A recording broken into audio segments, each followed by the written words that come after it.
We are ready to go. We've got our next. We're transitioning into the larger bands now. And as you can see from the iconic look of the Kamehameha Warriors marching band here, they are just about ready to go. Their final tweaks on the field there in position as they got all of their staging ready.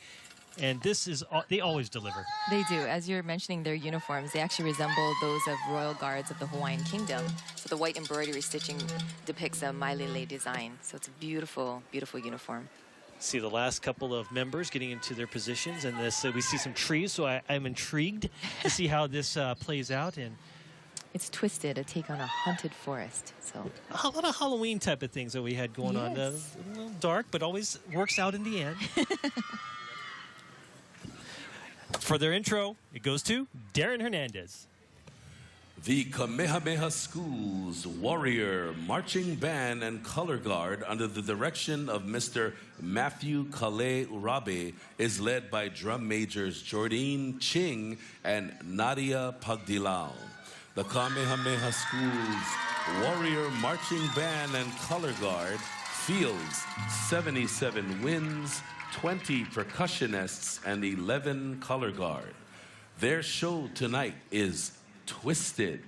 Movement 1, Come Little Children, Once Upon a Dream, Ballad of Sweeney Todd. Movement 2, On Dangerous Ground. Movement 3, The Hymn of Acxiom. Movement 4, Firebird. Drum major, is your band ready?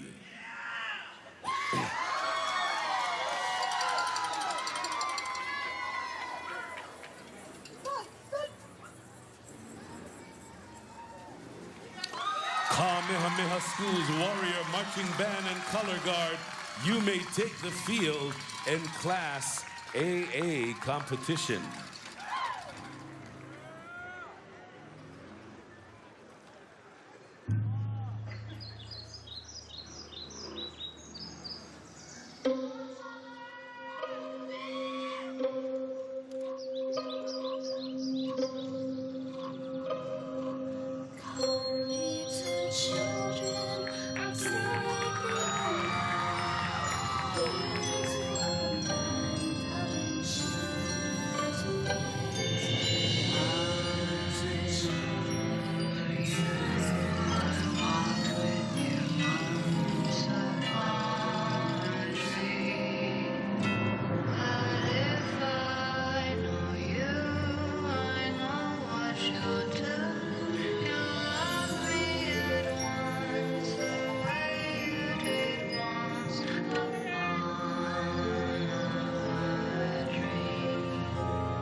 Just before we went to this wide shot of the band, we had a close-up of one of the members of the band, and you saw that look of relief in the face. They know they put their heart and soul into it. Great performance. Kamehameha always delivers big time, and that they did again tonight. Amazing. What a goosebump moment. It was so exciting. They always glide into their formations. They use that glide step, that really low step, and it's just really smooth. They do, yes. One of the steps that used often in marching band is called a glide step, and it's heel to toe so that you can play your instrument without bouncing up and down too much. And theirs was spectacular. Packed house, and they've got a lot of fans up here in the stands under the press box that just loved it as much as anybody else. But let's take a look at some of the highlights. They had some unique things that we wanted to point out. Some acrobatics almost. Yeah, a lot of dancing, a lot of movement. Their color guard is really involved in the production, putting their heart and soul on the field. Customization on the drums, that haunted forest. So these drum heads were designed by Kekiahi Johnson and were made exclusively for Kamehameha by Mark Branson and Remo drum heads. And the design is a dark, eerie forest.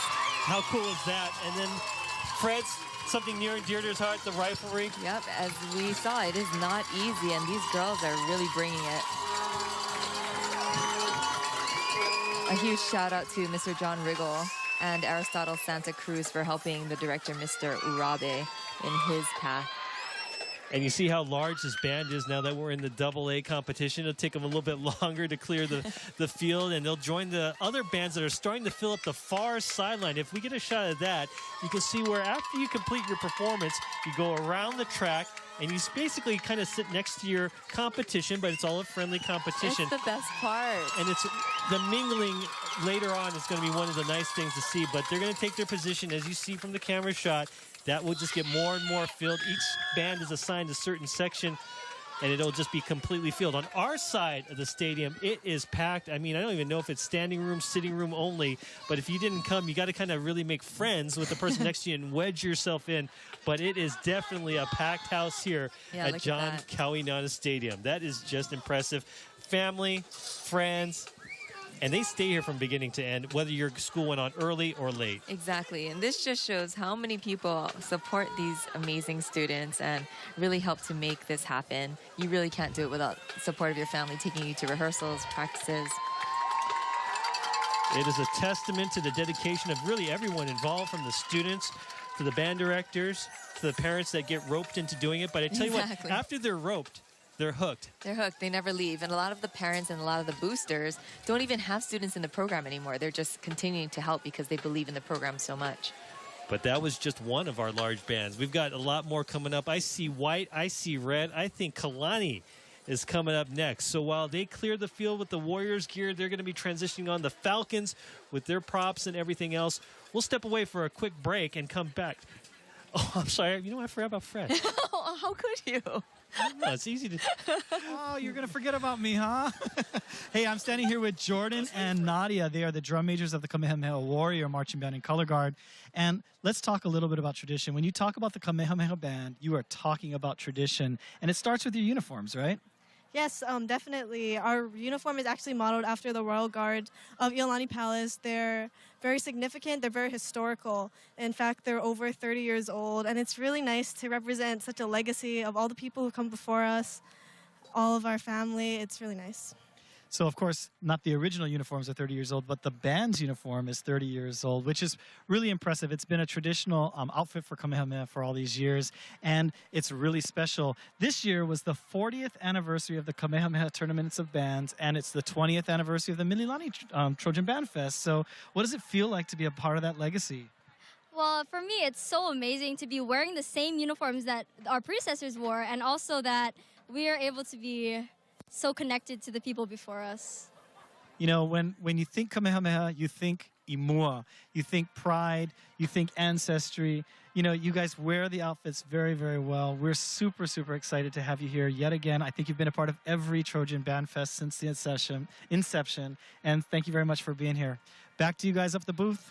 Fred, I was just so caught up in all of that that I just couldn't remember that you were down there. But Fred, that was a great interview. Good job to the Warriors. And as I mentioned, we are into the large band competition. Next up, it's going to be the red and white of Kalani High School, the Falcon Marching Band, performing here at the 20th Mililani High School Trojan Marching Bandfest, live on OC16.